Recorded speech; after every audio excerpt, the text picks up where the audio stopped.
What rock can float on water? Sounds impossible, right?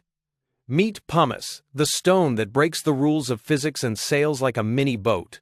Pumice is born in explosive volcanoes. When superhot magma rich in gas shoots out and cools lightning fast, it traps tiny bubbles inside. Think of it like volcanic popcorn. Those trapped gas pockets make pumice so lightweight and full of holes that it can float. Here's the wild part. Entire pumice rafts can form after big eruptions. NASA satellites and sailors have spotted floating rock islands miles across, drifting across the ocean. In 2019, a pumice raft from an undersea volcano near Tonga covered an area larger than Manhattan and carried new life across the Pacific. Little organisms like barnacles, corals, and algae hitchhike on these rocky rafts, turning them into traveling ecosystems and seeding distant reefs. That's nature's rideshare. But how exactly does a rock float? Density. If an object is less dense than water, it floats.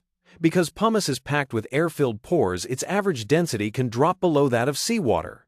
At first, those pores are full of air, giving it buoyancy. Over time, water slowly seeps in, the air escapes, and the stone gets heavier. Eventually, most pieces sink. So pumice doesn't break physics. It plays by the rules in a clever way.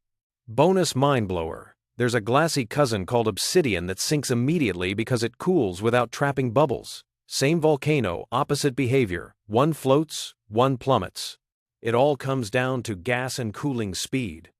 Scientists track pumice rafts using satellite imagery from agencies like NASA because these drifting islands can warn us about undersea eruptions and even help forecast where marine life might spread next. Fishermen and sailors report them too because a sea of floating rock can slow boats and clog intakes. Imagine cruising into a patch of ocean that looks like wet gravel. Next time you see a pumice stone at a spa, remember you're holding a tiny piece of explosive geology that once had the power to cross oceans. A rock that floats, ferries life, then slowly sinks back to the deep. Nature is full of plot twists. Want more mind-bending stories from Earth, space, and everything between? Hit subscribe and drop a comment. What should we uncover next?